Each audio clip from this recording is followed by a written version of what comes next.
On Washington Unplugged, counterterrorism expert Juan Zarate, Hotline editor-in-chief Amy Walter, and Mo Rocca on presidential pets. Hello, this is Washington Unplugged. I'm John Dickerson, sitting in for Bob Schieffer. Pirates still hold U.S. ship captain Richard Phillips. This morning, CBS News' David Martin broke the story that Phillips tried to escape, slipping into the water into the middle of the night. He was recaptured and the standoff continues. I'm here with Juan Zarate, a senior advisor for the Center for Strategic and International Studies and a top counterterrorism official in the Bush administration.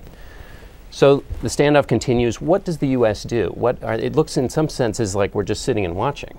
Well, it's not what's happening, but what you in essence have at this point is a hostage situation at sea.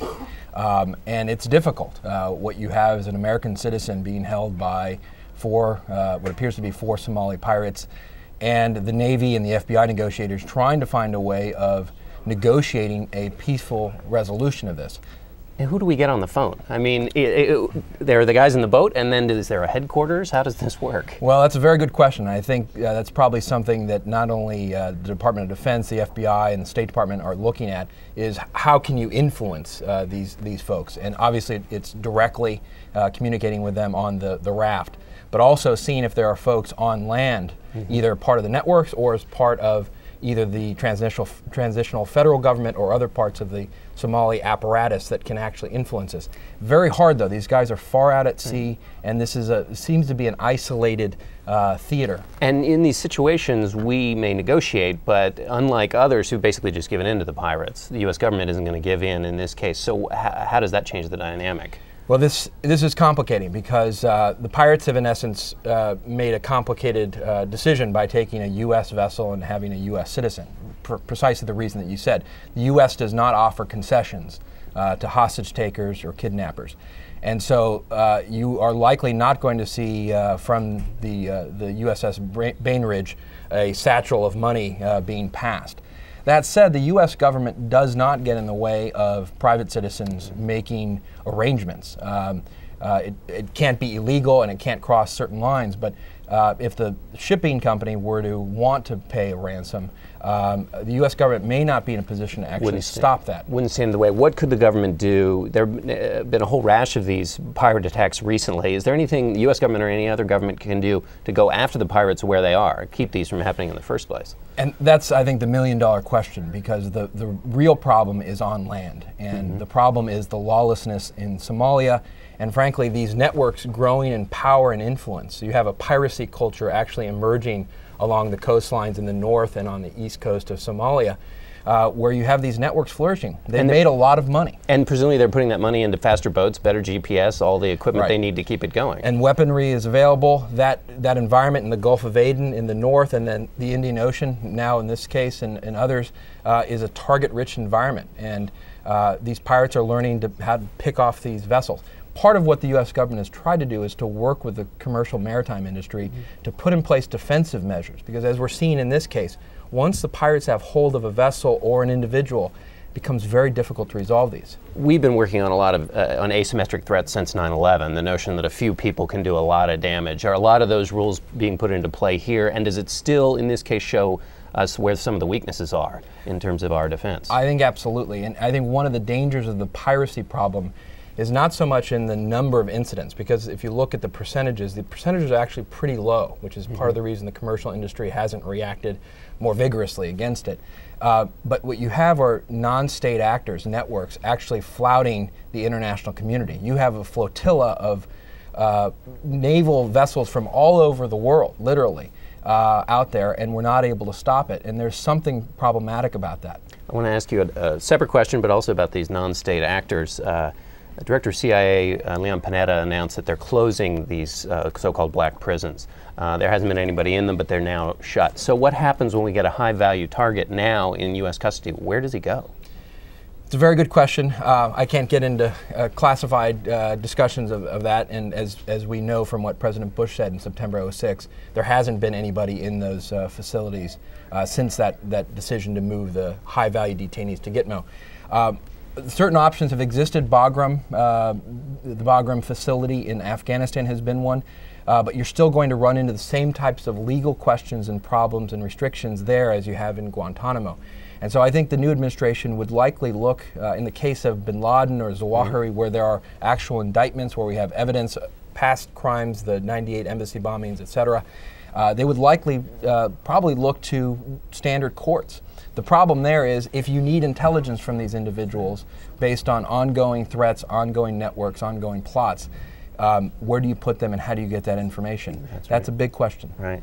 Okay. Juan Zarate, thank you very much. Thank you, John. You're watching Washington Unplugged on CBSNews.com. Back from his overseas trip, President Obama must turn his attention to domestic policy, including health care, energy, and education. Will he be able to sell his plans to Congress? I'm here with Amy Walter of the National Journal. Hello, Amy. Hello, John. I step back for a minute. Tell me about, there's a new Pew poll about partisanship, and this is the most partisan president we've had in 40 years, but put that in context. Yeah, and I think that's very important to see. You see that headline and you think, this can't be possible, right? He ran as a post-partisan candidate. He's reaching out to Republicans. And then you think, in comparison to, say, George W. Bush, after that campaign that obviously was so volatile and he had so many frustrations, especially on the part of Democrats, there's a 61-point difference between Democrats who say they support him and Republicans who say they support him. The big difference between where President Obama is and say George W. Bush, or let's even look at Bill Clinton, for example. Bill Clinton and Barack Obama have the same percentage of Republicans who say they approve of the job that they're doing. It's down in the mid-20s. The difference and the reason the gap's bigger then is not because Obama's doing worse with Republicans, is because he's doing better with Democrats. He's getting a bigger percentage of those. And this was a big part of the conversation in Washington this week, because Republicans are saying, wait a minute, you ran as a post-partisan guy, you're not doing it, because they want to set the table for this budget battle that's coming up. How will this affect the big movements on healthcare, on education, all of these big long-term priorities the president has? So I think a couple of things. The first is the fact that this president has an 88% approval rating from his own party says, especially to a lot of Democrats, okay, don't worry, you don't have to worry about the base as much, right? And the president doesn't have to worry as much about keeping his base happy because they're absolutely in love with what he's doing. And in fact, the support for him has only increased since he's gotten in office. The bigger issue that we keep looking at is where do independents go? And I think in this day and age, we know that, look, Republicans, if you identify as a Republican, you're going to vote for a Republican, and you probably aren't going to like whoever the Democrat is. If you're a Democrat, you're probably going to vote for a Democrat. You don't like who the Republican is. It's those independents who drive elections. And right now, they're giving Obama good numbers, but they're also very wary. Yeah. So they're looking very closely at, I think, what the results are. They want to give this president a chance. They want things to get better, and they want him to succeed, but they also recognize that at some point, they're going to want to see something delivered. Does that cause issues with the president in his own party in terms of how things are going to break down on some of these tough issues? Absolutely, because if we think about where Democrats sit in Congress, and this really comes down to the president's job approval rating is a big driver in terms of using his popularity to help push his legislation. But for most members of Congress, their number one concern is themselves and their own approval ratings and how they're doing in their own reelection campaigns.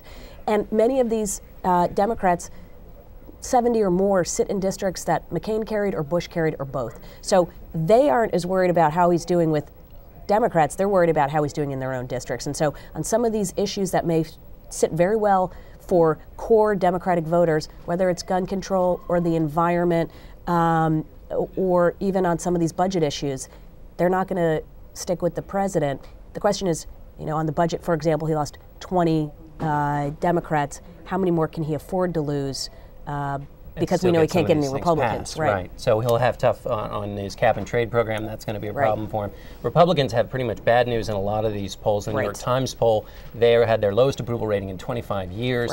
But there is a little bit of good news for Republicans maybe in independents, in this crucial block we're talking about, right? Is that fair to say? Well, what's interesting to see is that we think of politics as a zero-sum game. Somebody goes down and somebody else goes up. But what we've noticed is, even as Republicans, the approval rating of Republicans is at a very low point, it doesn't mean that voters see Democrats as any better than they did, say, a month ago. So, for example, where Democrats sit right now is they're in a position of being less disliked better rather than much more liked. And so I think where independents sit right now is, again, you look at how they feel about Barack Obama, 60% giving him approval rating. You look at how they feel, though, about Congress, or ask them about what they think about the 2010 elections, and they're divided. They're much more evenly divided than they are about Obama. And what about the congressional leaders? I mean, how do people feel about Pelosi and Reid? Because they're also obviously separate from the president. Right, and they're very polarizing figures now. Nancy Pelosi much better known than Harry Reid is in terms of just a national audience. At the same time, I don't think that those two are identified as the leaders of the Democratic Party. I mean, the good news for Democrats is Barack Obama is the leader of the party. He has a very high approval rating in almost every national poll, and in most, I would say probably every congressional district, he's still doing quite well in terms of approval rating. But we know that a 2010 election is, while it's a referendum on the White House and on the president, it's also a referendum on that individual member of Congress. And for those folks who sit in swing districts, districts that are more Republican, they're going to have to show that they have an identity that is separate from, in some cases, that's wonderful. President. Thanks, Amy. Sure. Thanks very much. Thank you very much. You're watching Washington Unplugged on CBSNews.com. Welcome back to Washington Unplugged. I'm here with Mo Rocca, who is the author of All the President's Pets, and we're going to talk about the pressing issue of the president's new dog. He said he would bring the dog, have a decision on the dog after he returned from the G20. Mo, what do you think about this Portuguese water dog that is what the president's going to get for his daughters? Do you have any guess on what that says about this president? Well, it's an extremely friendly dog. It's a very soft dog. It is hypoallergenic, and we've heard over and over again that first daughter, Malia, has a dog allergy. Of course, no dog can be completely hypoallergenic. She's going to need to spend some time with this Portuguese water dog, with this PWD, an acronym we're going to be hearing a lot these days. And apparently the PWD did make a visit to the White House already. Ted Kennedy has 3 of them. They're a close relative of the standard poodle. They don't have their tails docked, so we will have a dog with a tail in the White House. And there's a story that President Bush tells about when Vladimir Putin met his little dog Barney, and said it looked like a Monopoly piece. Then when Putin hosted Bush over in Russia, he showed his enormous hound to him and thought this was a sort of view of the differences between the way the two of them saw statecraft. Yes, and Bush looked into the eyes of the hound and saw Lassie. What do we know? In your book, you talk about pets throughout presidential history. Link up some former pets and their presidents and what they tell us about those presidents. Well, I mean, President Clinton, for instance, got a Labrador Retriever in the darkest days of his presidency, and that was the #1 breed for 17 years running. So, I'm not saying that he didn't like Buddy, the Labrador, but I think that a lot of the time they use them clearly for public relations stunts. I was kind of hoping that Obama would go out of the box and make like one of our pre-World War II presidents and get a different kind of pet. I was pushing for a vicuña. Everybody remembers Dwight Eisenhower's chief of staff, Sherman Adams, and the scandal over the gift of a vicuña coat from a lobbyist, and that really tarred the name of the vicuña for a long time. I thought this would be a nice time to bring that back, and vicuñas are extremely soft. They're a relative of the alpaca. They only have to be shorn every 3 years. They produce about 1 pound of wool for each of those years and make beautiful coats. So it would be like the White House garden, where you'd actually be able to produce something that would then be useful for the president. Exactly. And with that in mind, I was thinking of Lincoln's goats, Nanny and Nanko, and some working animals because of the economic crisis we find ourselves in. And goats are hypoallergenic. Benjamin Harrison had one too, named Old Whiskers. So going right to a dog, I think, was a little bit disappointing, even if it is a Portuguese dog, and I love Portugal. Well, he's showing his international flair, but still keeping it within the boundaries of the. What was the most recent? As our last question, the last. Is that it? Well, no, we got. This is the. I'm giving you the last question now, which is what other non-dog or cat animal is the most recent one we've had? You said it was pre-World War II.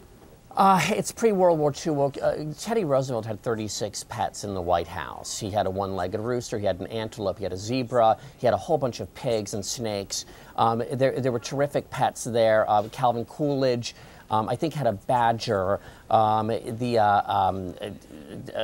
Woodrow Wilson had a ram named Old Ike that actually died of a nicotine addiction on a farm in Maryland.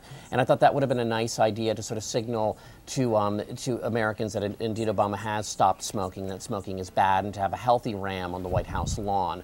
William Howard Taft had a cow named Pauline, and I thought that was interesting because William Howard Taft was extremely fat.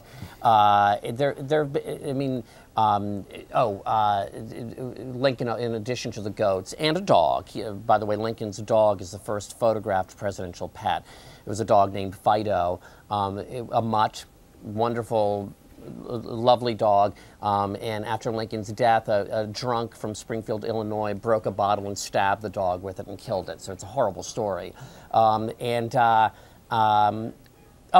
just been a lot. Martin Van Buren had tiger cubs from the Sultan of Oman. Well, that list is going to have to wrap it up for us. Thank you, Mo Rocca, the author of All the President's Pets, for giving us a little insight, and we'll know hopefully soon enough what the president gets. Well, thanks, John, and I really hope that they consider Vicuña because, there's still time. Maybe as the second pet. Yeah. The second first pet. The Incans considered them royalty. Thanks, Mo. Thanks.